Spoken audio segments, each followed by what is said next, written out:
So I reached out to, his name is Jared, and I reached out to Jared and I said, Jared, do me a solid, do me a favor.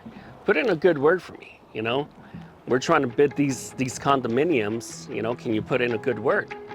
He's like, don't worry, I got a meeting with them tomorrow. I'll put in a good word. He probably had his meeting because a week later, I got the contract.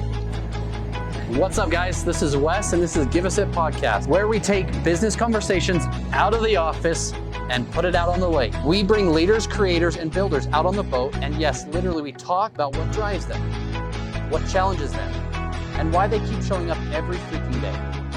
Every episode, you'll hear raw, real conversations that may make you think, laugh, and also rethink the way you're showing up in your own life. So grab a seat, because this is Give Us It. Hey guys, this is Wes Israelson. We are up here on Give Us It Podcast. We are out on the lake.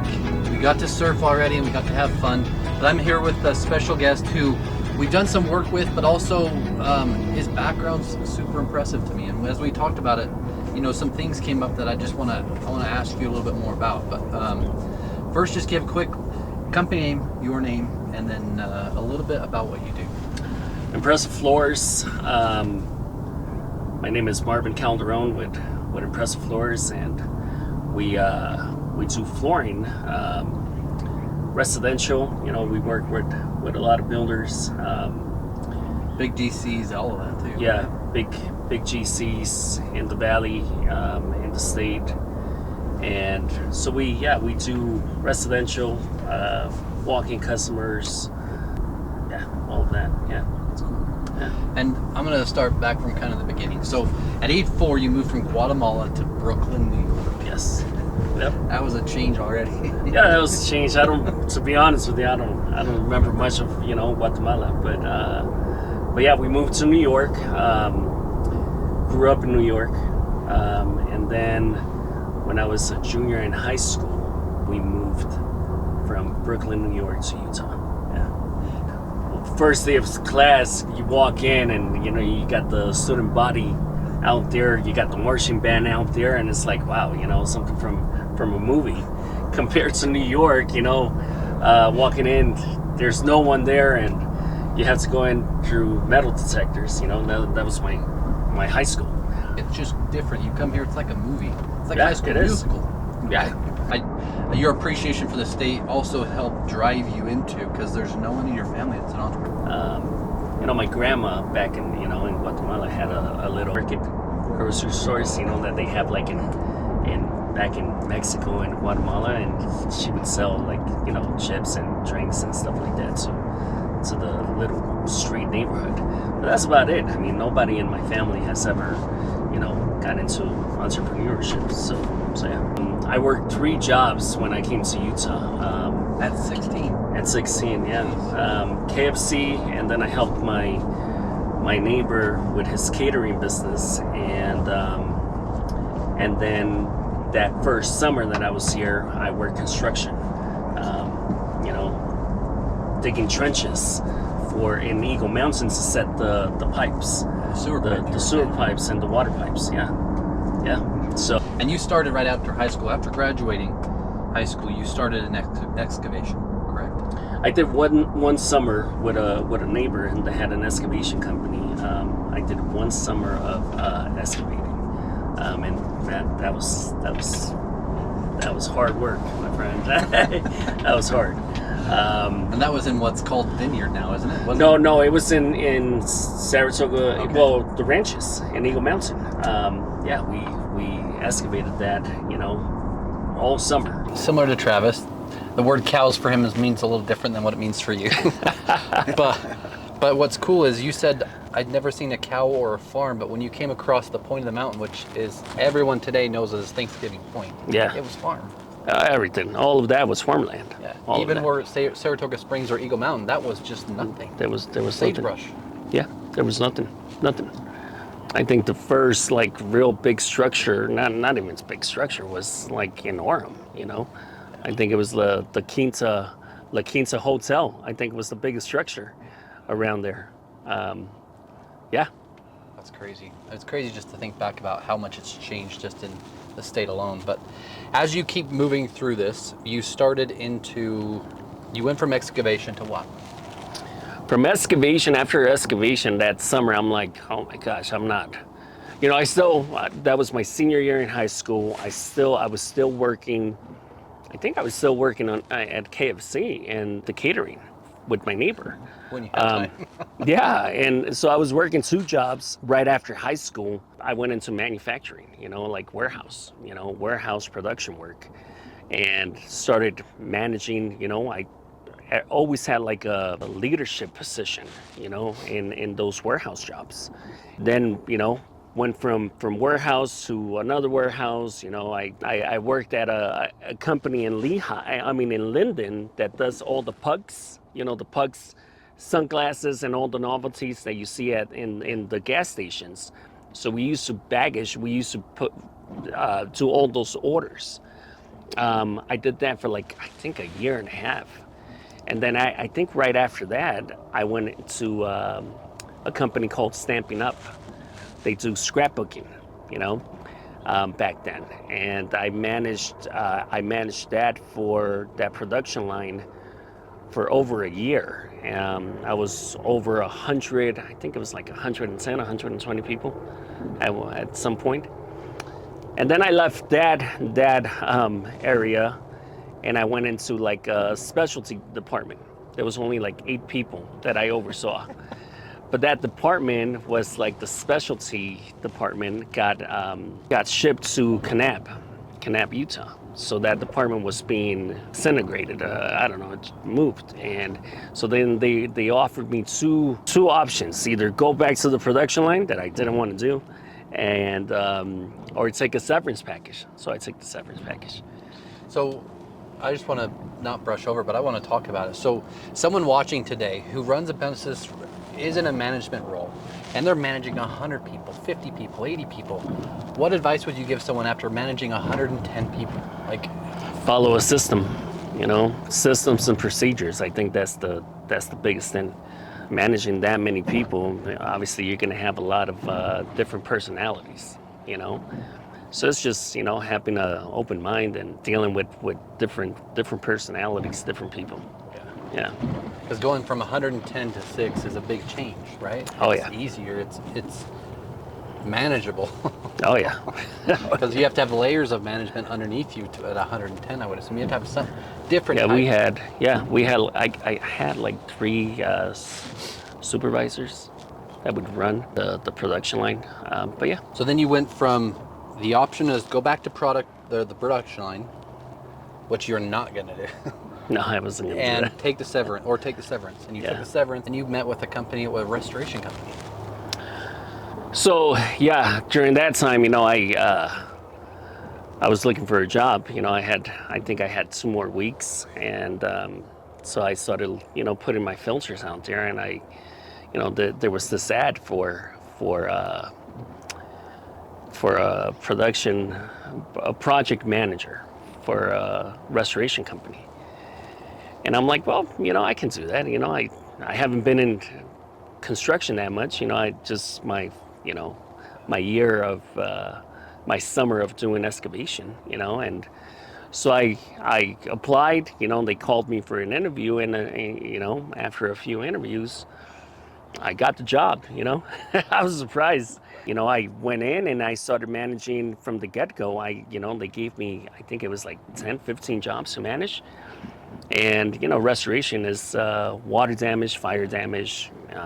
It's a sad thing most of the time. Yeah, most of the times, you go in there, and if you have a flood, you're the hero going in. You're sucking all the water, you're drying the place up. But then you don't do it in a timely manner, doing the putback, then you're not the hero anymore. Because people are like, hey, what's taking so long?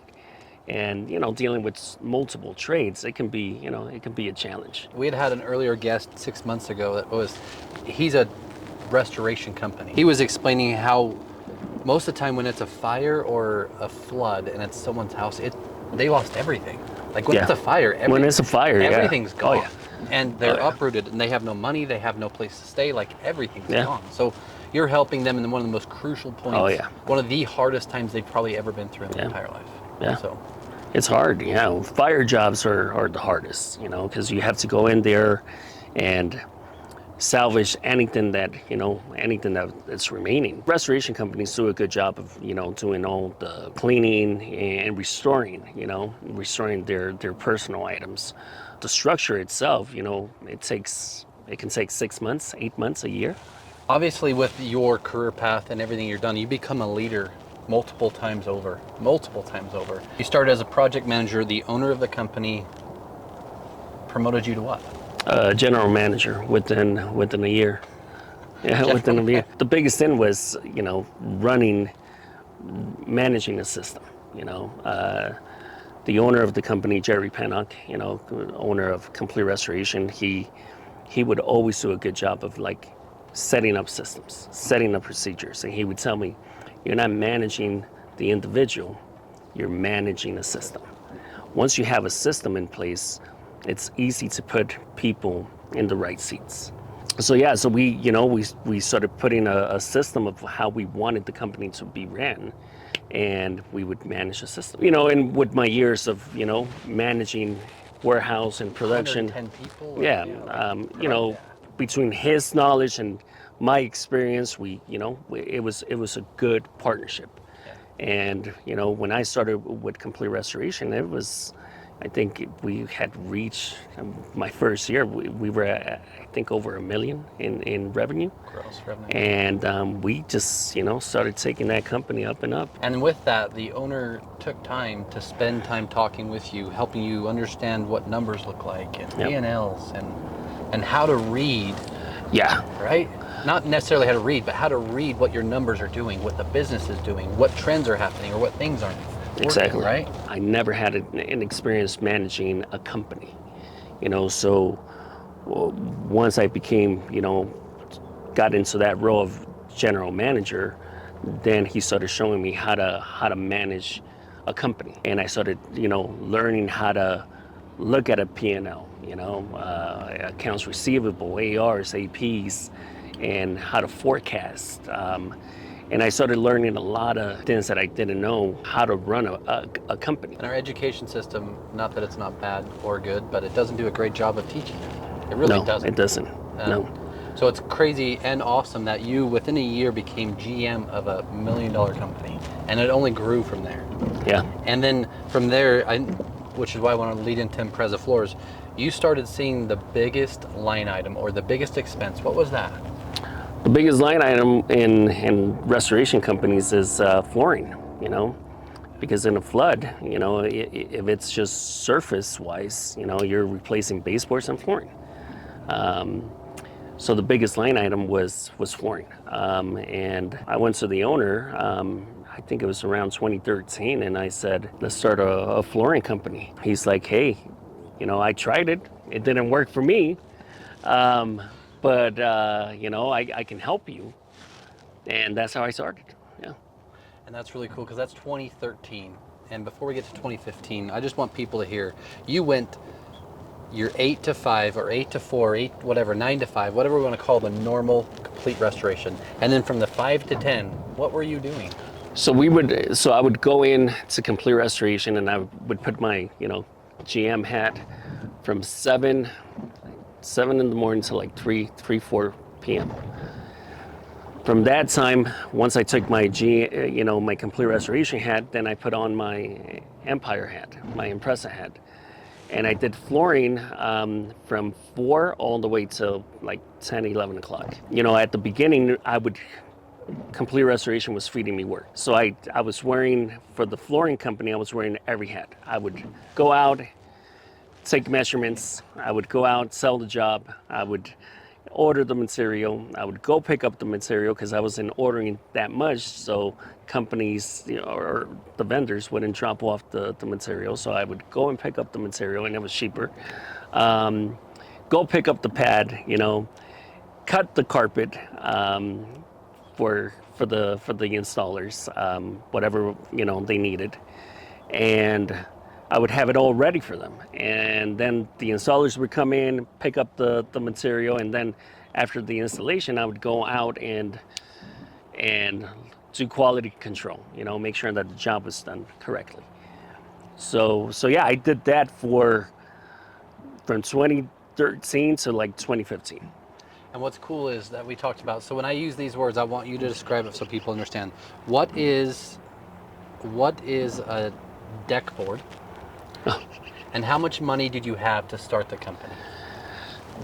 So when we started the company, when I went to Jerry and came with the idea of starting a flooring company, he's like, I'll help you open an account, but I'm not going to put any monetary investment in this company. He's like, you can use the warehouse, you can use any truck that we have, but I'm not putting any investment in it. So I said, okay. So he helped me open, Shaw Industries opened me up. That was my first vendor, and my rep at the time, he gave me 5 deck boards. 5 deck boards is a sample board. So it has one style of carpet with, in the back, it has like different color of the same carpet. So you can pick the color that you have. So he had 5 of them and he's like, here you go. These are entry level carpet. So he gave me 5 deck boards for free of cost, free of charge. And I had $3,000. So with $3,000, I said, okay, I'm gonna place my first carpet order. And that's how I started, $3,000 and 5 deck boards. So How scary was that? that was scary, man. Yeah. It was scary. I was still working. I was still getting a paycheck from Complete Restoration, but that was my savings, $3,000. And I told my wife, I'm like, hey, we're gonna start this, and she's like, all right. Fast forward to 2 years after, in 2015, I said, okay, we're gonna go all in on this flooring company. And she was like, are you sure? Because at the time it was just like a little kind of part-time thing, and I said, yeah, we're gonna go full in. And she's like, all right, I'll support you. And yeah, we made the move. And yeah. And I just want to highlight this because I want you to say what you would tell someone today. But a friend of ours, Garrett Blood, said there is no out in marriage. Like when you choose your partner, you choose your partner. When you choose your business, there is no out. There's no second chance. No, you're the. What if this fails and I'll go start? Well, great, you can still go start it or pivot, whatever. But there is no out option. There's right? no. Yeah, and so when you're all in, you're all in. I'm all in. What do you tell a business owner today, getting ready to start with $2,000 or $5,000? What do you tell them? Have that passion, have that drive. And if you're hungry enough, and you really want it, you have to go all in. And how important is it to have an onboard supporting system spouse or partner? Huge. I mean, I can't say that enough. At that time, I was working, man, like 12 to 16-hour days. Did you have kids too? Yeah, we had 2. Yeah. So at the time when I started, it was just my older boy. But when I was building the company, like in 2015, that's when my second boy was born. I don't remember his first 3 years. I don't remember. I remember waking up, they would still be sleeping, going to work, and then I would get home like around 9, 10 o'clock at night. They would be going to bed, or they were already in bed. So yeah, the first 3 years is kind of a blur of Alex's, first 3 years of life. And I want to talk a little bit more about 2015, what that looks like, but I'm just going to say something relevant. So I had a guy last week tell me, God, it'd be nice to be an owner, have a nice truck, pull a camp trailer, go halfway across the state and go camping for a week and not worry about anything. Like, well, how many years have you been doing what you're doing? 3? I said, well, 22 freaking years it's taken to get here. Yeah, it's hard. 22 years, let alone you're starting and you're building, and you missed arguably one of the hardest times you'll never get back. You won't get. Yeah. You can't give that time back, right? Exactly. Maybe with your grandkids one day, right? Yeah. And I feel a little guilty, at thinking back, because I don't, like I said, I don't remember. I hardly remember the first 3 years of Alex's, growing up.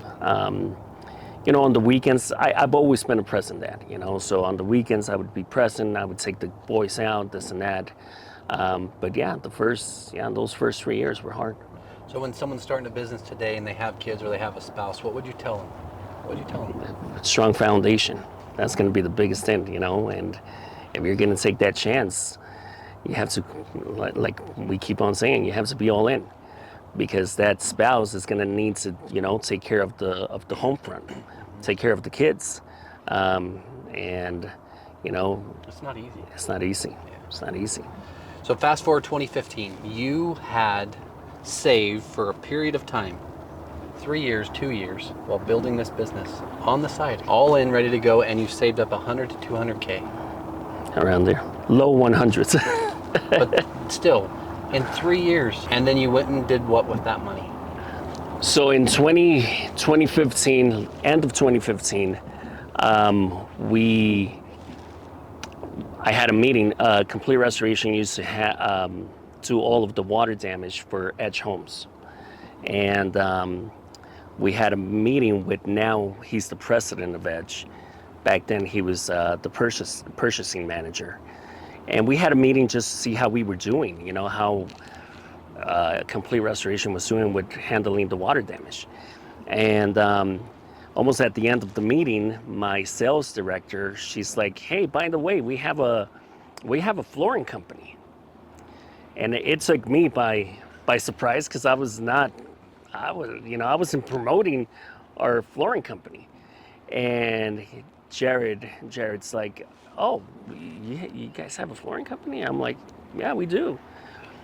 And he's like, "Well, hey, you know, we're getting ready to do some condominiums. You know, it's going to be a new area of Edge Homes, and are you interested? Do you want to bid on them?" I'm like, "Yeah, sure."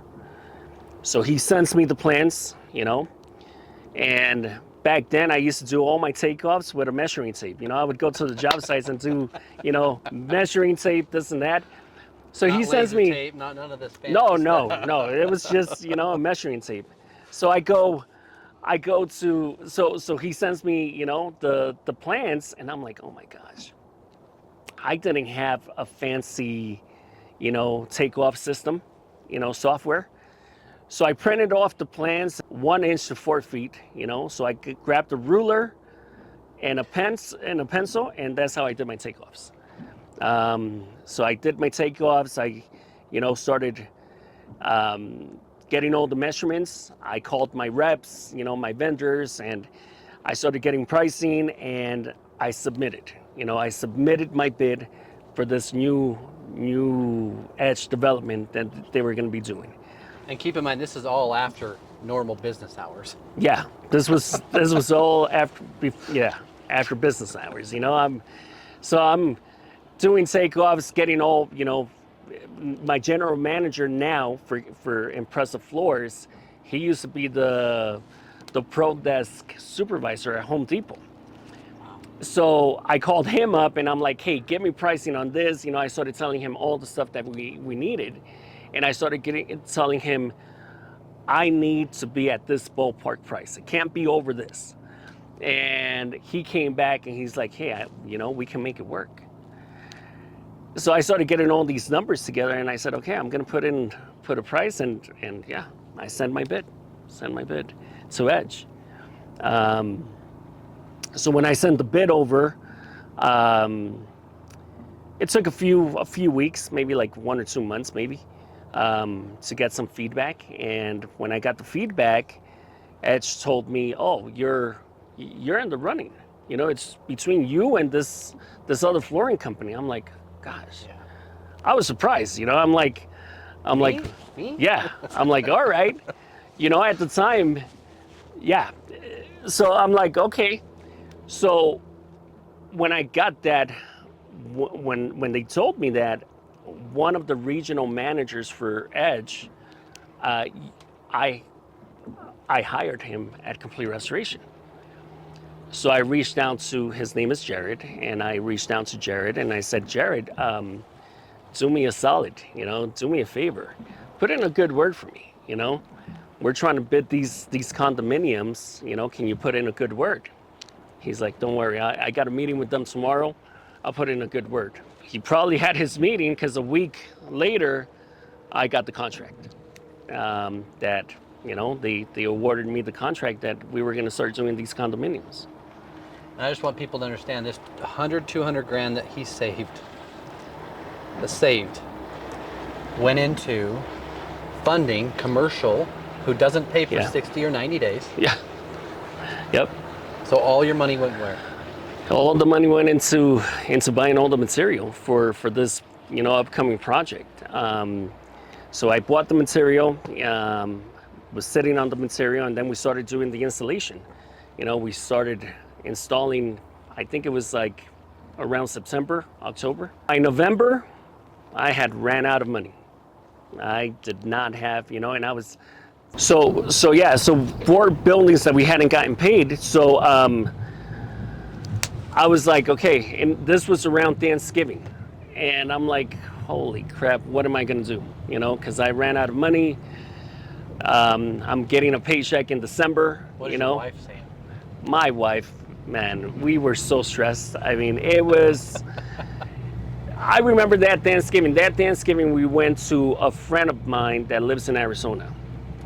So we had Thanksgiving down there. And the whole entire time, I couldn't stop thinking of how am I gonna get, you know, this money for the 4 more upcoming buildings. So I went to Jerry Pennock, the owner of Complete Restoration, and I said, Jerry, I need a favor. I need a loan. He's like, how much do you need? And I said, I need $75,000. And he's like, okay. He's like, no problem. Right there, he took his checkbook and wrote me a check for $75,000. And he's like, here you go. I'm like, give me a few months, I'll pay you back. And he's like, no problem. And that says a lot for someone to write a $75,000 check. Yeah. Even though it had interest on it, but still. Yeah. yeah. That says a lot about you as a character, as a person, for someone to be, here's $75K. Yeah. I trust you. So Jerry, you know, handed me a check for $75,000. I bought the materials that I needed. You know, the next week I got paid for the first 4, you know, buildings that we installed. And then I started getting cash flow and I started paying Jerry off. It took me 4 months to pay him off. And that was the first and only loan that I ever made. Yeah. A freaking man. Yeah. And that was it. And then from there, you know, I started building my cash flow, and you know, then I started from Edge, I started going to you know, another builder and another builder and another builder, and it just started, you know, building up. And what someone today going through that, they're on vacation, they're with their family, and they're going through that same turmoil up here in their head. They're going through that, how am I going to pay my bills? How am I going to keep going and building this business? What do you tell them? Hang in there. You know, trust the process. Trust the process. You know, if you're disciplined with your money, you know, and you got a good product out there, you know, it's going to happen. It's going to work. You have to trust the process. What's the passion for Empresa Floors for you? Good question. That's a really good question. I think the passion for me has always been obviously taking care of my family, you know, taking care of the family. But now, like I was telling you, you know, a day ago, once you build this machine, you have to keep on feeding it. You build the beast, right? Yeah. And one thing is that, you know, we're responsible for a lot of families, you know, and one of the biggest joys for me is making sure that families are taken care of, you know, and making sure that, you know, everyone's good, you know, that's one of my biggest passions. You know, I always say, if you take care of the company's going to take care of you. I think that's, you know, that's one of my passions. The other one is seeing like when we do Parade of Homes, you know, this year we did 3 of them. Seeing how we walk in, you know, it's just sheetrocked, right? It's just sheetrock, mudded, you know, textured, And then you walk in there and you start laying the floor, you start seeing the process. Then we walk in there and then they're painting, they're doing the finish work, and then just walking in at the end of it and seeing that, that house that was a structure now becomes a home, and seeing the final product, that's great. That's a satisfaction. And we had talked a little bit about it because Jonas had mentioned it. For us, furniture, office furniture can take months. Just like this bid to be awarded this bid for Edge, Yes. can take so long. But yet in 6 hours, a space that's completely empty can just come to life.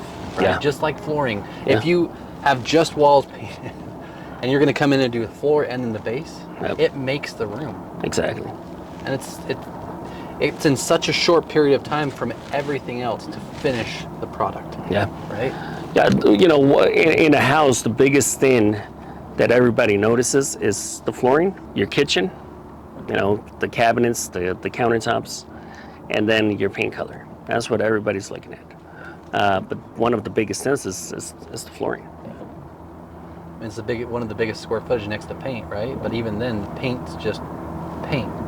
Yeah. There's different applications or different types of flooring or different types of carpet or all these other things. Exactly. Anyway, yeah. So. Yeah. That's cool. What do you tell someone today that started their business and struggling with cash flow and everything else? What would you tell them that one of the biggest lessons you learned the hard way was? I think one of the biggest things is being disciplined. Being disciplined with your cash flow. It's really temptive, you get a big paycheck and you say, hey, I'm gonna go, spend it on this, spend it on that. You need to take care of your priorities first.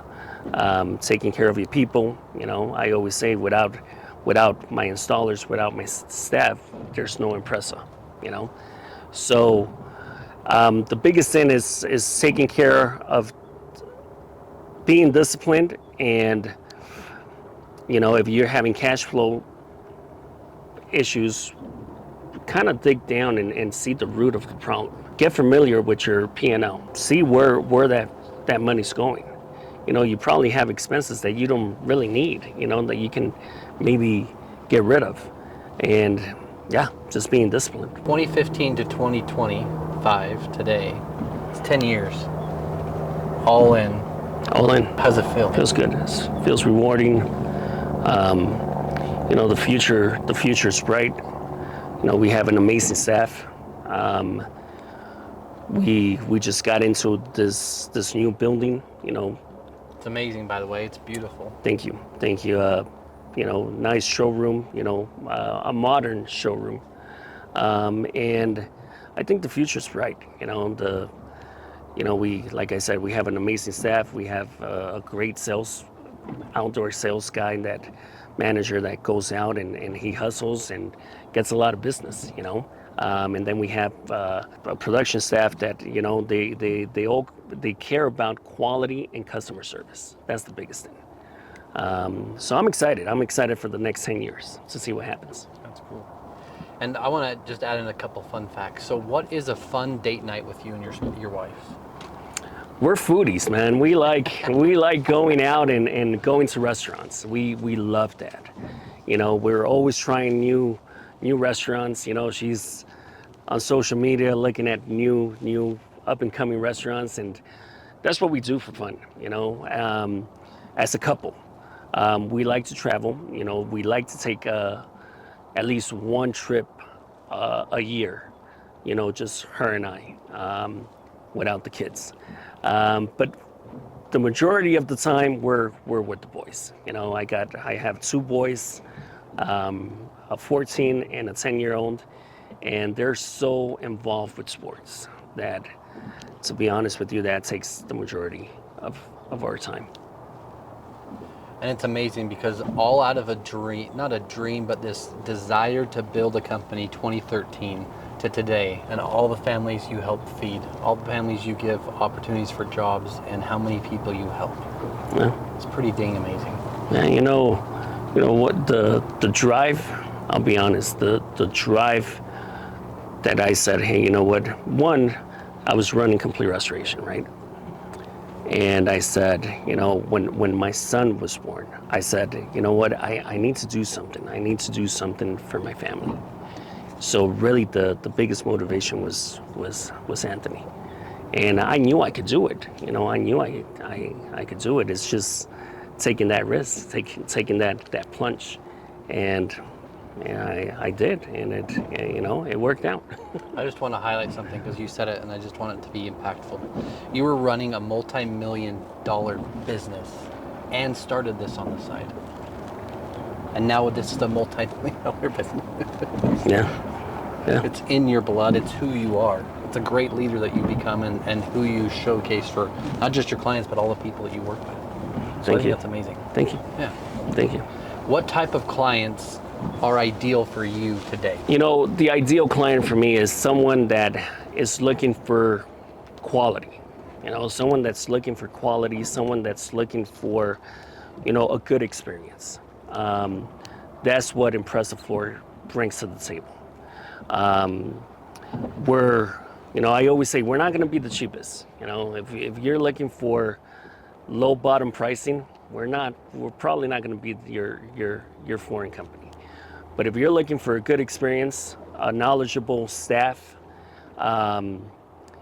someone that is going to answer and get back to you within, a reasonable amount of time to answer your questions, and give you that help to design your dream, home with the flooring and the cabinets and everything else, then we are your flooring provider.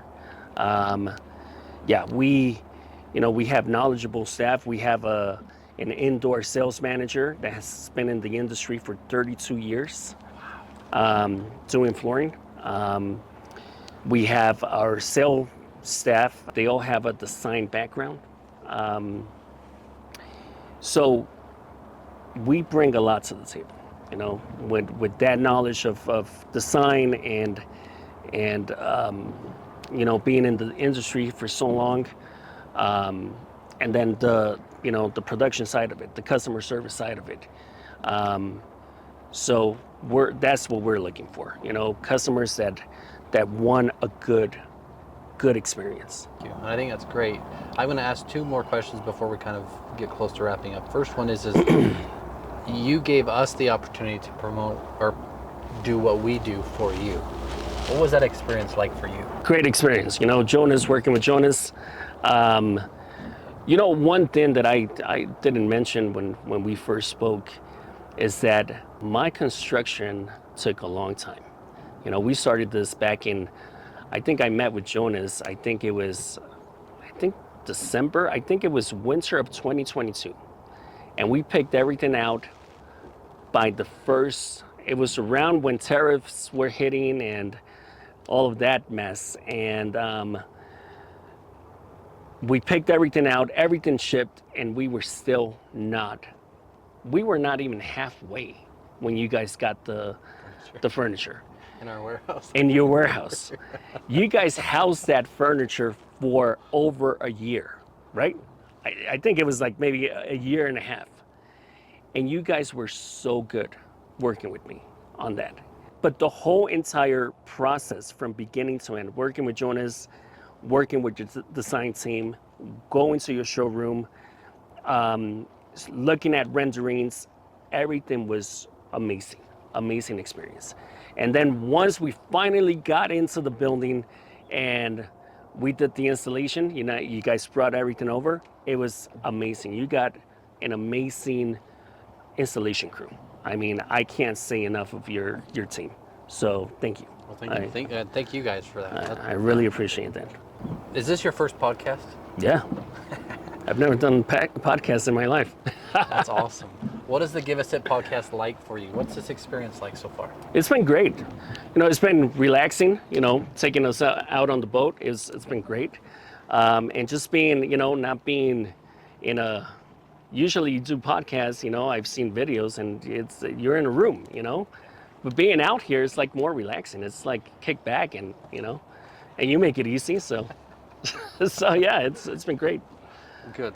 Is there anything you want to add for Empresa Floors? You know, we're located in Saratoga Springs. We got a, you know, nice showroom, and come check it out. You know, just, I always say, give me an opportunity. You know, you give me an opportunity, we'll show you what we can do.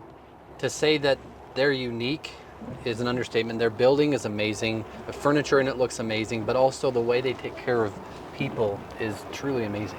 I mean, Thank you. It has to come through in more ways than just a video, because it comes through in your leadership experience and all your promotions, and now 10 years running this business and continuing to grow. Yeah, thank you. So I appreciate that. yeah. Thanks for the opportunity. Yeah. It's been great. Good.